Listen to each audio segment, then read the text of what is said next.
तो हाँ जी, देखो जी, आपका नाम है शुभम और ये आपकी जन्म कुंडली का चार्ट है। कुंडली आपकी बनी है मेष लग्न की। राशि आपकी बनी है कन्या। अगर मैं कुंडली की बात करूँ, कुंडली कैसी है, ग्रह अच्छे भी हैं और कुछ ग्रह आपके मुझे खराब भी लगे हैं। जैसे कि आपका राहु खराब है, शनि यहाँ पे नीच का बैठा है वो खराब है।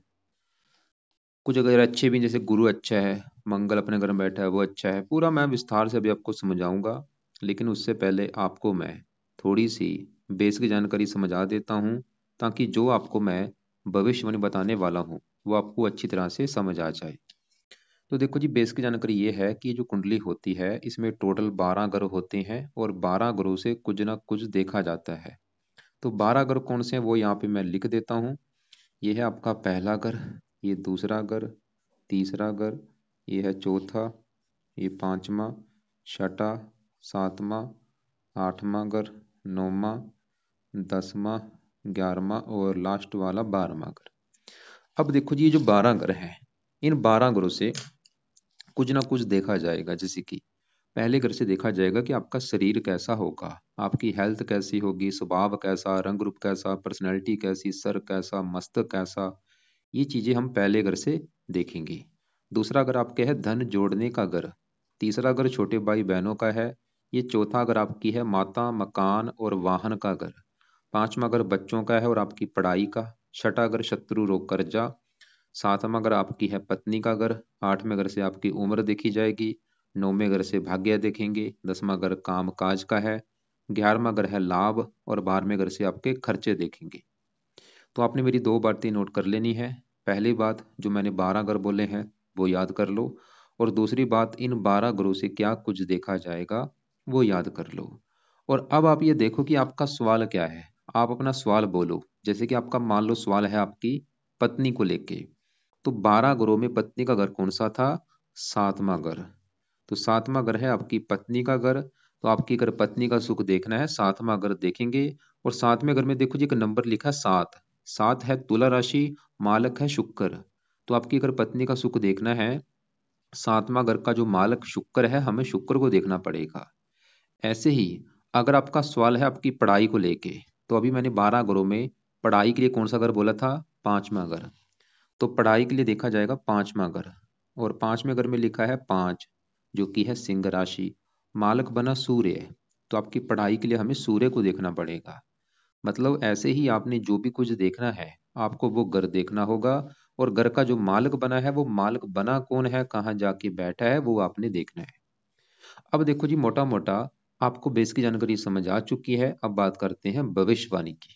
और भविष्यवाणी में देखो जी, सबसे जरूरी होती है, ये जो ग्रह होते हैं इनका जो असर है वो हमारे जीवन के ऊपर कब आता है? जब इनकी चलती है दशा। और जो दशा अभी आपके ऊपर चल रही है, दशा होती है दो प्रकार की। एक महादशा, एक अंतरदशा। महादशा बड़ी होती जो कि आपके ऊपर चली हुई है राहु ग्रह की, जो कि 2010 से चली हुई है। अभी भी काफी लंबी है, 28 में खत्म होगी। तो इसका मतलब ये है कि भाई आपके जीवन के ऊपर जो अभी सबसे बड़ा असर है वो राहु ग्रह का है, क्योंकि राहु की दशा चली हुई है। और राहु का आपके ऊपर कितना असर है? 80%। यानी कि आपकी 100 में से अभी 100 में से 80% लाइफ है, वो 80% आपके साथ जो भी कुछ आपके साथ हो रहा है, राहु की वजह से हो रहा है। जो भी आप चाहे खा रहे हैं, पी रहे हैं, काम कर रहे हैं, कहीं ना कहीं कारण है राहु। और बाकी बचा 20% आपके ऊपर असर है शुक्र ग्रह का, जिसकी चल रही है अंतरदशा। ये जनवरी 22 से चली हुई है और जनवरी 25 में खत्म होगी।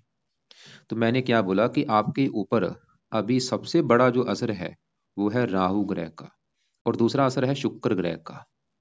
और दोनों में भी बड़ा असर राहु का है। सबसे पहले हम आपके राहु की बात करेंगे कि वो अच्छा है या बुरा है। तो राहु देखो जी, अगर आप मेरे से पूछेंगे अच्छा है या बुरा है, तो आपका जो राहु है मुझे अच्छा नहीं लगा। मतलब आप समझ लो आपकी पूरी कुंडली में सबसे ज्यादा जो ग्रह खराब मुझे लगा है, ये आपका राहु लगा है। ये बड़े लेवल पे भाई आपका खराब है। उसके हैं 3 कारण। मतलब राहु क्यों खराब है? 3 कारणों से खराब है। पहला कारण क्या है खराब होने का? आपकी कुंडली में देखो बना है काल सर्प दोष। यहाँ पे राहु है, यहाँ पे केतु है। और ये हिस्सा देखो पूरा खाली है, खाली चंद्रमा को निकाल के। इसे कहते हैं आंशिक काल सर्प दोष। मतलब सभी ग्रह उस साइड में है, खाली चंद्रमा इस साइड में है।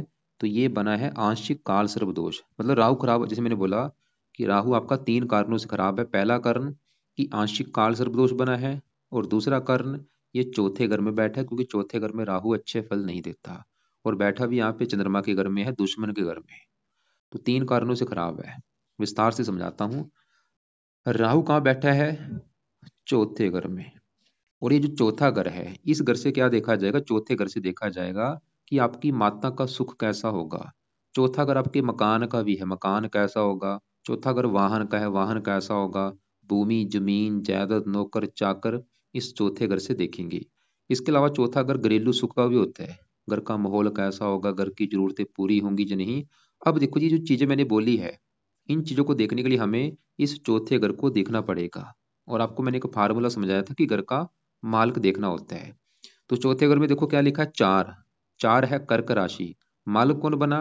चंद्रमा। तो इन चीजों के लिए हमें चंद्रमा को देखना पड़ेगा। और चंद्रमा के अलावा चौथे घर में राहु है, तो राहु को भी देखेंगे। मतलब 2 ग्रह देखने पड़ेंगे आपकी इन चीजों के लिए। माता, मकान, वाहन के लिए 2 ग्रह देखने पड़ेंगे। तो चंद्रमा की बाद में बात करते हैं, अभी पहले राहु की हम बात कर रहे हैं। तो राहु आपका देखो जी चौथे घर में यहाँ पे, मतलब राहु बैठा है चौथे घर में, और चौथा घर किसका है? चंद्रमा का। और राहु चंद्रमा का है अति दुश्मन। आपको मैं एग्जांपल समझाता हूँ। मान लो आपका घर है, मैं आपकी बात कर रहा हूँ। आपके घर में आपका कोई दुश्मन आ जाए, मतलब जिसको आप दुश्मन मानते हैं वो आपके घर में आ जाए, क्या होगा? सिंपल सी बात है, अगर दुश्मन आपके घर में आएगा तो आपके घर की हानि कर देगा। घर में टीवी तोड़ देगा आपका, आपका फ्रिज भी तोड़ देगा, बेड बेड भी तोड़ देगा, क्योंकि दुश्मन है भाई, घर में घुस चुका है। वो काम यहाँ पे राहु करेगा। ये जो राहु है, जहां बैठा है चौथे घर में, वो है इसका दुश्मन का घर। तो राहु चौथे घर का क्या कर देगा? सत्यानाश। और चौथे घर से क्या देखा जाएगा? आपकी माता का सुख। तो राहु क्या कर देगा? माता के सुख में कमी कर देगा। क्या कमी करेगा मुझे भाई पता नहीं, लेकिन कोई ना कोई कमी तो करेगा। जैसे कि या तो माता से आपकी बनेगी नहीं, या फिर आपकी माता बीमार होगी, या माता की लाइफ में कोई कष्ट आएगा। ऐसी चौथा घर है मकान का।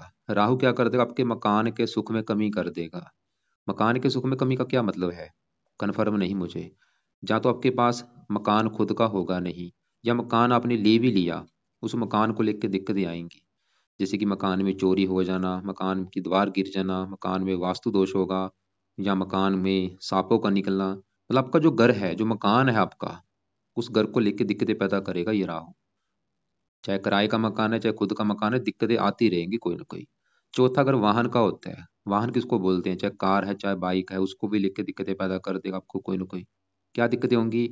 या तो वो आपके पास होंगे नहीं, या होंगे उनको लेके कोई दिक्कत आएगी, उनको लेके आपका एक्सीडेंट हो सकता है। इसलिए वाहन चलाते समय सावधानी बरतें, या वाहन आपका चोरी हो सकता है। चौथा अगर है भूमि, जमीन, जायदाद का, इनको लेके दिक्कतें। चौथा अगर है नौकर चाकर का, इनको लेके दिक्कतें। चौथे घर से घर का माहौल देखा जाता है, आपके घर में क्लेश होगा, घर में लड़ाई झगड़े हो सकते हैं। इसके अलावा राहु, ये जो चौथा घर होता है जन्मभूमि का होता है। जैसे कि आपका जन्म कहाँ पे हुआ है? नासिक में हुआ है। तो राहु आपको जन्मभूमि पे टिकने नहीं देगा। आपकी ऐसी कंडीशन बना देगा, आपको जन्मभूमि छोड़नी पड़ेगी। और जन्मभूमि छोड़ के आप कहाँ जाएंगे? कहीं दूसरी जगह। और वो दूसरी जगह कौन सी होगी? जहाँ तो आपकी कोई, चाहे तो कोई दूसरी कंट्री है, चाहे आपका अपना ही देश। मतलब राहु आपको जन्मभूमि से दूर लेके जाएगा, और वहां पे आपको फायदा होगा। तो इसलिए भाई कोशिश करें अपनी जन्मभूमि छोड़ के कहीं दूसरी जगह जाने की। जितना आप जन्मभूमि से दूर जाएंगे उतना ही फायदा होगा। वहीं पे आपकी किस्मत चमकेगी दूर जाके। और जन्मभूमि से दूर जाएंगे वहीं पे आपको मकान वन का भी सुख मिलेगा। जितना दूर जाएंगे जन्मभूमि से, वहीं पे जाके मकान वन का सुख मिलेगा। और राहु की 3 दृष्टियां भी होती हैं। यहाँ से बैठा बैठा 5वीं दृष्टि से 8वें घर को देख रहा है। यहाँ पे है नीच राशि। 8वें घर को खराब कर देगा, हेल्थ खराब कर देगा। अभी जो राहु की दशा है, इसमें आपको मृत्युतल कष्टों का सामना करना पड़ेगा, स्ट्रगल करना पड़ेगा। 10वें घर को देखा काम काज में दिक्कतें। 12वें घर को देखा खर्चे बढ़ा देगा, नींद में कमी। हजारों बुरे फल देगा, यानी कि एक बुरा फल, दो हजारों बुरे फल दे रहा है अभी जो चल रही। ऊपर से सबसे देखो जी नेगेटिव बात क्या है? एक तो वैसे ही खराब है, ऊपर से दाह चल रही है। सबसे बड़ी नेगेटिव बात ये है। चलो अच्छी बात है कि दशा कुछ साल की पड़ी है, खत्म हो जाएगी। लेकिन अभी मेन सवाल ये है कि भाई इस ग्रह को सही कैसे किया जाए। सबसे बड़ी बात ये है, क्योंकि अगर आपने इसके उपाय शुरू कर दिए, क्या पता आपका हफ्ते के अंदर सही हो जाए। आपका एक सवाल भी था, माता बीमार हो रही है, ये कारण है। जो भी आपकी दिक्कतें हैं, क्योंकि माता घर में बैठा है भाई, माता संबंधी दिक्कतें पैदा कर रहा है ये। चाहे आप डिप्रेशन के शिकार हो रहे हैं, जो भी चीजें हैं, ये कारण, कामों में रुकावटें बहुत ज्यादा डालता है। काम आसानी से नहीं बनते, रुकावटें, दिक्कतें, परेशानियां, बंदा खप जाता है, स्ट्रगल बहुत ज्यादा कराता है। क्योंकि बैठ देखो 3 कारणों से खराब है। एक तो वैसे ही काल स्वरूप दोष, शत्रु राशि में बैठा है, ऊपर से चौथा घर। तो पहला जो उपाय है आपने जो राहु का करना है वो लिखो। वो है आप इसके मंत्र एक बार पूरे करो, जो कि है 18,000। 18,000 करने पर ये मंत्र सिद्ध हो जाता है। तो शनिवार से स्टार्ट करके संकल्प लेके आपने ये स्टार्ट करना है। जो अभी शनिवार आएगा, संकल्प कैसे लेना है आपको मैं एक वीडियो अलग से भेजूंगा, फिर भी मैं थोड़ा सा बता देता हूँ। शनिवार को रात के समय आप ये बोलना कि हे राहु देवता जी, मेरा नाम शुभम है, मेरी जातीय है, गोतीय है, आपकी मेरे पर चल रही है बड़ी महादशा, और आप मेरे चौथे घर में बैठे हैं जो कि माता मकान वाहन का घर है। मैं राहु देवता जी चाहता हूँ कि मुझे माता मकान वाहन का सुख अच्छा मिले। आपके जो भी बुरे फल है वो प्लीज मुझे ना मिले, बल्कि आप मुझे अच्छे फल दो। इसलिए मैं आपको प्रसन्न करने के लिए आपके मंत्रों की जो संख्या है वो पूरी करने जा रहा हूँ। तो इस प्रकार आप संकल्प लेके ये मंत्र एक बार पूरे कर लो, चाहे 18 कर लो, आपकी मर्जी है। 4 गुना ज्यादा 72 यार भी आप कर सकते हैं। और मंत्र यार, मंत्र सिद्ध करने पर, मंत्र कंप्लीट करने पर क्या करना, फिर आप चाहे छोड़ देना। फिर आपने दूसरा उपाय करना है, वो है राहु कवच का पाठ। ये है पाठ, इसको बोल के किया जाता है। इस पाठ को आपने रोजाना पढ़ना है या इसको सुनना है। ये पाठ कब तक पढ़ना है, जब तक राहु की दशा है 28 तक। तीसरा उपाय, आपने राहु स्रोत का पाठ भी पढ़ना है या इसको भी सुनना है जब तक आपकी राहु की दशा है। और चौथा उपाय जो कि बहुत ज्यादा जरूरी है, वो है राहु का दान किया करो। ये है बहुत ज्यादा जरूरी, दान इसकी पावर को माइनस कर देगा 0। तो दान जो है, वो दान की आपको मैं वीडियो अलग से भेज दूंगा, उसमें देख लेना दान राहु का होता क्या है। तो इस 4 उपाय के अलावा देखो जी, एक आपको मैं वीडियो भेजूंगा राहु की 25 उपाय वाली, उसको भी आप एक बार जरूर देख लेना। उसमें से भी जो आपको उपाय सही लगे वो भी आपने जरूर करना है। क्योंकि यहाँ पे मैं आपको ज्यादा इसलिए उपाय बता रहा हूँ क्योंकि भाई ज्यादा खराब है, जितने ज्यादा उपाय करेंगे उतना ही फायदा होगा। अब देखो जी, आगे बढ़ते हैं। आपके ऊपर चल रही है शुक्र की अंतर्दशा, ये भी आपका अच्छा है।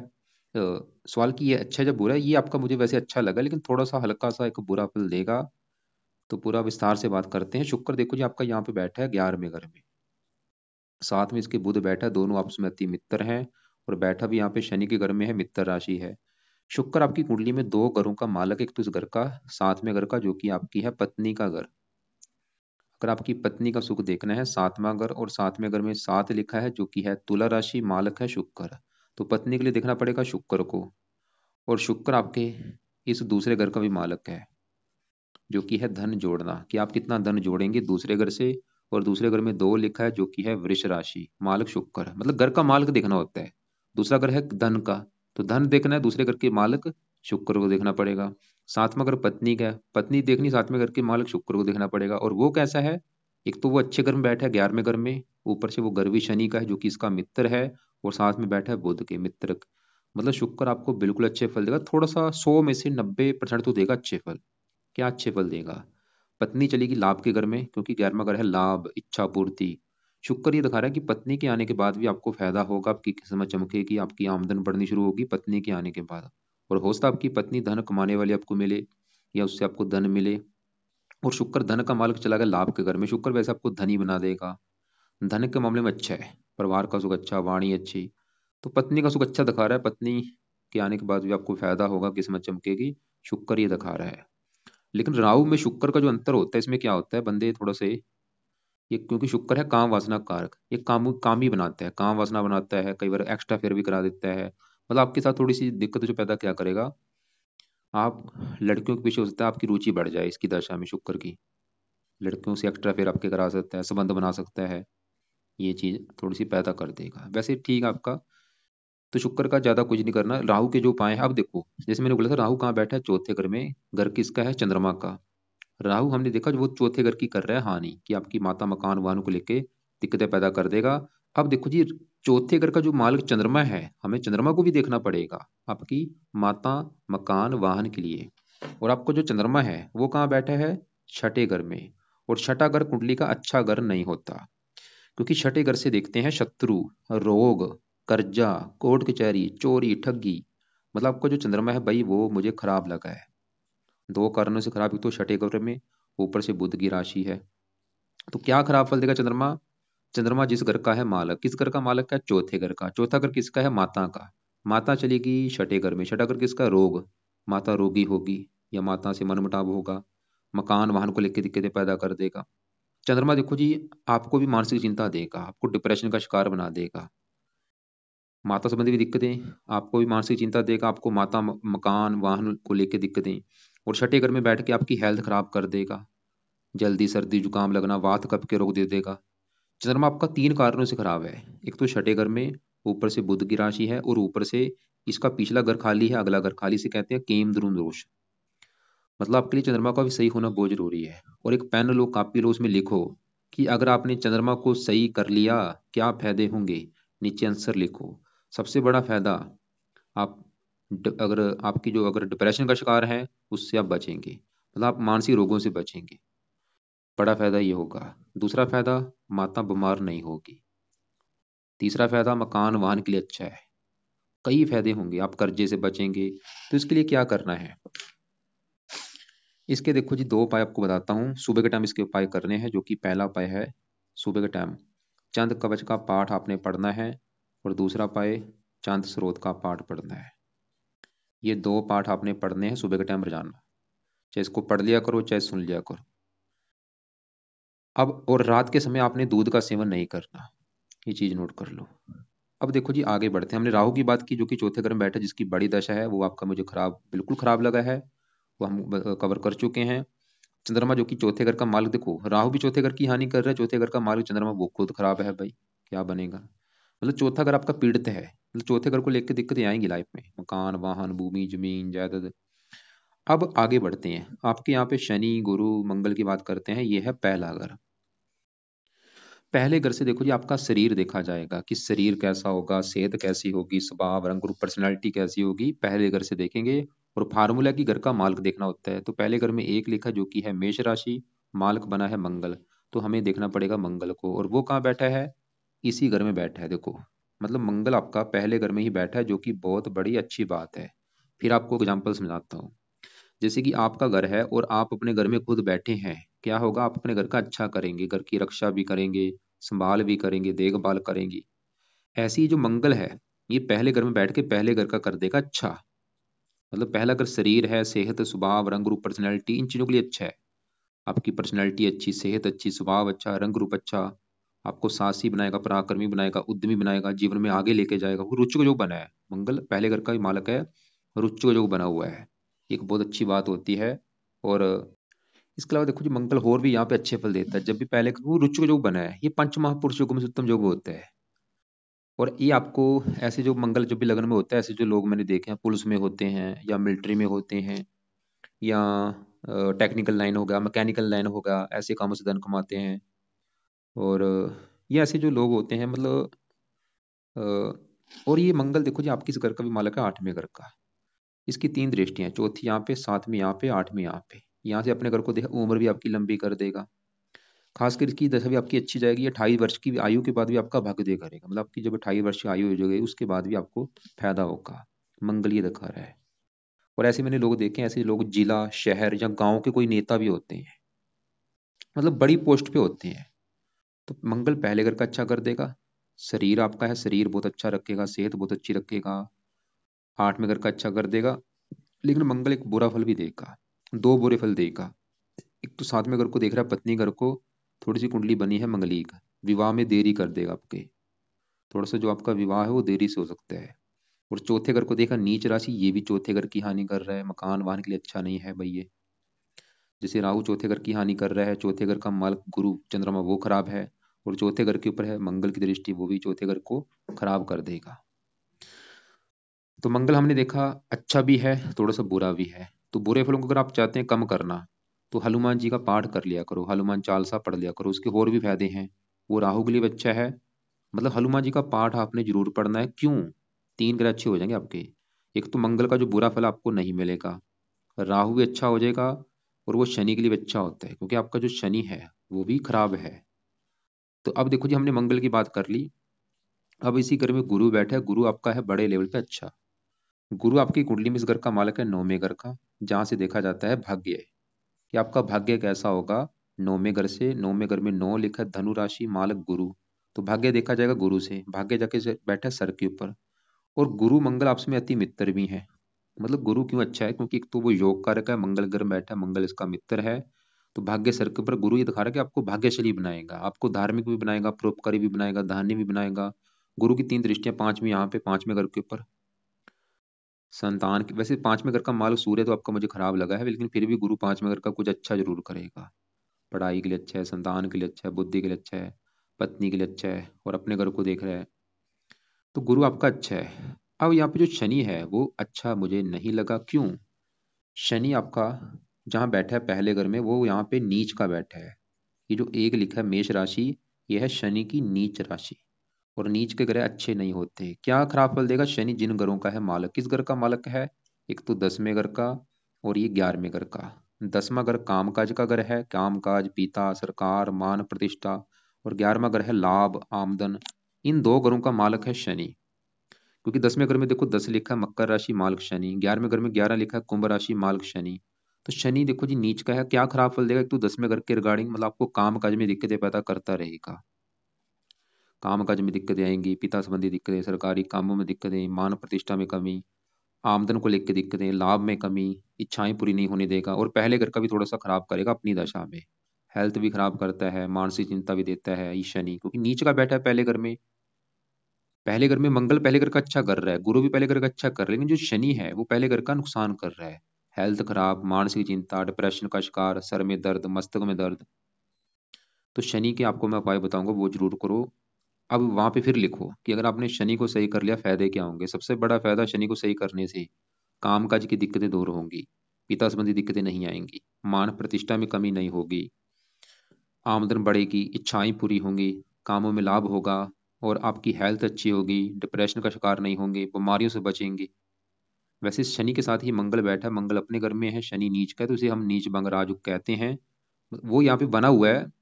उसकी वजह से क्या होगा, शनि के जो बुरे फल अभी मैंने बोले हैं, वो बुरे फल या तो आपको मिलेंगे नहीं, या मान लो मिल भी जाते हैं थोड़े से मिलेंगे कम मात्रा में। मतलब आपके लिए एक अच्छी बात अभी निकल के क्या आई है कि शनि का नीच भंग राजु बन चुका है। जहाँ तो बुरे फल मिलेंगे नहीं, जहाँ मिल भी जाते हैं थोड़े से मिलेंगे, लेकिन फिर भी आपने शनि के उपाय करने हैं ताकि ये जो दिक्कत है फिर भी आपको ना आए। तो शनि का पहला उपाय, आप रात के समय शनि चालीसा का पाठ जरूर पढ़ा करो। और दूसरा उपाय, आपने शनि मंदिर में जाना है, माथा टेक के आना है जरूर। और शनि मंदिर हर शनिवार को माथा टेकने जाया करो। और वहां पे जब शनि मंदिर जाएंगे, वहां पे कुछ शनि का दान भी आपने करके आना है। तीन उपाय हैं शनि के: शनि चालीसा जाना, शनि मंदिर में जाना है, और शनि का दान करना है। दान कहाँ पे करना है? शनि मंदिर में कर लो, तेल का दान कर लो, काली उड़द की दाल का दान कर दो, कौवों को रोटी डाला करो, रोजाना कौवों को रोटी डालो, कुत्तों को रोटी डालो, पिपल को जल दे दिया करो। ऐसे शनि के उपाय करो। अब आगे बढ़ते हैं। आपका ये जो सूर्य है, ये मुझे अच्छा नहीं लगा। सूर्य है इस घर का मालक, पांचवें घर का। और ये जो पांचवा घर है, इस घर से तीन चीजें देखी जाएंगी। या पांचवा घर आपकी, एक तो है पढ़ाई का घर, एक है संतान का, एक है बुद्धि। और पांचवें घर में पांच लिखा है, जो कि सिंह राशि है, मालक है सूर्य है। मतलब अगर आपकी पढ़ाई देखनी है तो पांचवें घर के मालक सूर्य को देखना पड़ेगा, संतान देखनी है सूर्य को देखना पड़ेगा। और वो क्यों अच्छा नहीं लगा? क्योंकि वो 12वें घर में बैठा है, खराब घर में। क्योंकि 12वें घर से खर्चा, हानि, दान दंड, हॉस्पिटल के खर्चे, पागलखाना, विदेश यात्रा, ये चीजें हम देखते हैं। और ऊपर से इसके ऊपर राहु की दृष्टि पड़ रही है। तो सूर्य जो बुरे फल देगा, आपको पढ़ाई में दिक्कतें पैदा कर देगा। आपकी पढ़ाई में दिक्कतें आएंगी, संतान संबंधी भी दिक्कतें पैदा कर देगा कोई ना कोई। संतान संबंधी चिंता, परेशानी, या संतान के ऊपर खर्चा ज्यादा होगा। और ये पिता का कारक है, पिता संबंधी भी दिक्कतें पैदा कर देगा। पिता या तो बीमार होगा, या पिता से बनेगी नहीं। सरकार का कारक आपको सरकारी कामों में दिक्कतें पैदा कर देगा। आंखों में भी कई बार कष्ट देता है। और सूर्य देखो जी, सरकार से दिक्कतें क्या पैदा करेगा? कोई ना कोई सरकार संबंधी दिक्कतें आती हैं, मान प्रतिष्ठा में कमी। अब फिर लिखो कि सूर्य को सही करने से फायदे क्या होंगे। सबसे बड़ा फायदा, आपकी पढ़ाई की जो दिक्कतें हैं, वो है सूर्य की वजह से। आप ये नोट कर लो। सूर्य सही होगा, पढ़ाई में दिक्कतें नहीं आएंगी। सूर्य सही होगा, संतान संबंधी दिक्कतें नहीं आएंगी।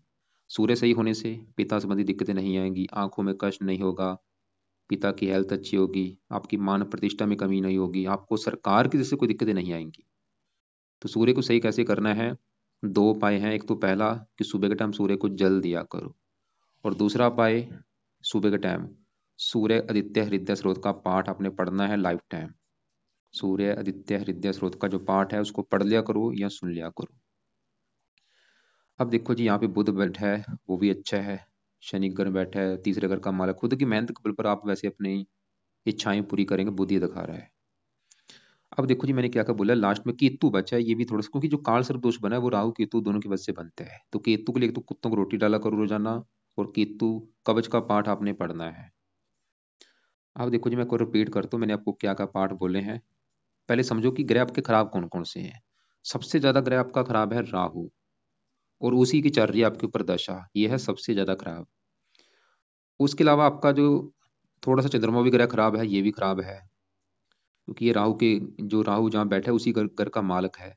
तो राहु एक खराब हो गया, दूसरे नंबर पे चंद्रमा आ गया, तीसरा आपका शनि नीच का है, लेकिन वो साथ में मंगल बैठा है, तो नीच बंग राजयोग बनने की वजह से उसका जो बुरा फल है आपको जहाँ तो मिलेगा नहीं, मान लो मिल भी जाता है थोड़ा सा मिलेगा। तो तीसरा ग्रह शनि थोड़ा सा खराब है हल्का सा, जहाँ वो बुरे फल हो सकता है दे ही ना आपको। और सूर्य भी आपको खराब फल देगा, ये तो देगा ही। शनि तो फिर भी हो सकता है वो ना दे, लेकिन सूर्य तो बुरे फल देगा। तो राहु, चंद्रमा, सूर्य, शुक्र अच्छा है, बुध अच्छा है, गुरु अच्छा है, मंगल अच्छा है, लेकिन मंगल थोड़ा सा विवाह में देरी कर देगा, वो चलो कोई बड़ी बात नहीं, लेकिन थोड़े चौथे घर की हानि कर रहा है।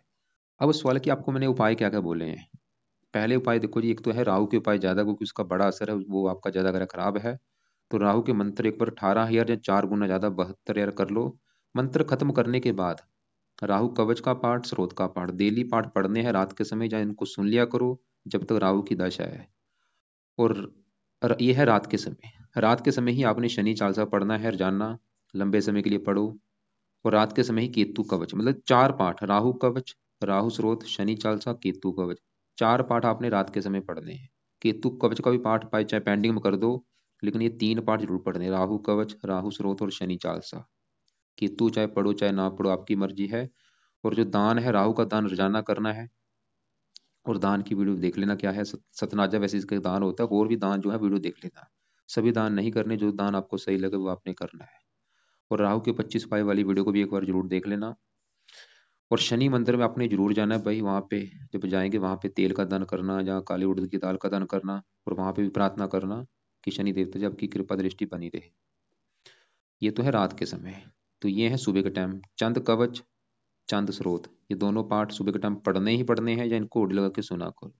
माता की भी हेल्थ अच्छी होगी, आप भी डिप्रेशन के अगर शिकार हैं उससे बचेंगे, क्योंकि ये आपका भाई सही नहीं लगा मुझे।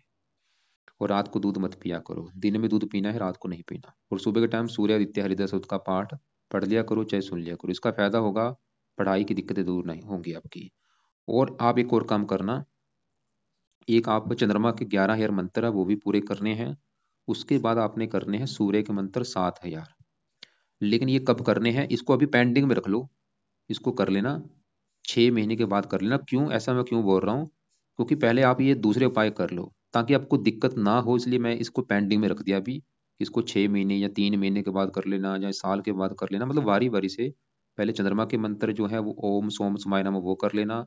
और इसके 7,000 सूर्य के हैं, ओम गृहिणी सूर्य नमः। सूर्य के मंत्र करने से आपकी पढ़ाई संबंधी दिक्कतें भी दूर होंगी। चंद्रमा के मंत्र करने से माता के लिए अच्छा है। तो आपको अगर अभी लगता है अभी भी कर सकते हैं, लेकिन इसको मेरे हिसाब से मैं ये बोलूंगा, फिलहाल इसको 2-3 महीने अभी रुक जाओ, बाद में कर लेना। पहले भी राहु के कर लो, इसको बाद में कर लेना। फालतू में भाई कोई रत्नदान नहीं करना। तो दान देखो जी, किसकी का बोला नोट करो। राहु का दान एक बोला है, वीडियो देखना क्या दान है। केतु का दान कुत्तों को रोटी करना है आपने।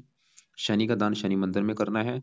एक आपने सूर्य का भी दान करना है, जो कि आप हर संडे को सुबह के टाइम दान करना है। लाल रंग का जैसे गेहूं ले ली, कोई भी लाल रंग का दान लेके सुबह के टाइम संडे के दिन कर देना। बाकी आप ऐसा करना, फिर भी आपको कोई बात पूछनी हो या आपको कोई समझ ना लगी हो, या आपके जो सवाल होंगे, कल दोपहर 1 और 2 के बीच में मुझे कॉल करके पूछ लेना। और या इसके अलावा आपको अलग से मैं कुछ वीडियो भेजूंगा, उनको भी आप एक बार जरूर देख लेना।